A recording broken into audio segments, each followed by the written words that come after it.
Welcome. In front of me is CHUWI GemiBook X Pro, and in this video I'm going to show you how to use split screen feature on this laptop.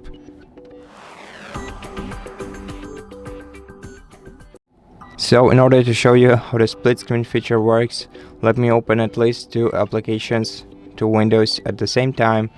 So let it be, for example, the web browser and File Explorer. And now in order to put them into the split screen, you have to grab the top bar of one of the windows and then drag it over to the top of the screen,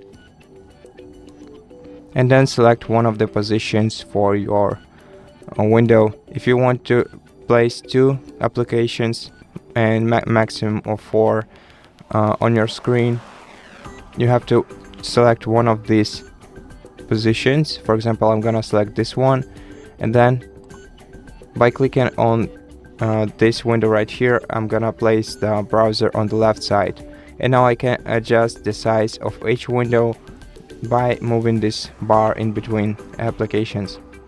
And that's how you use the split screen feature on your laptop.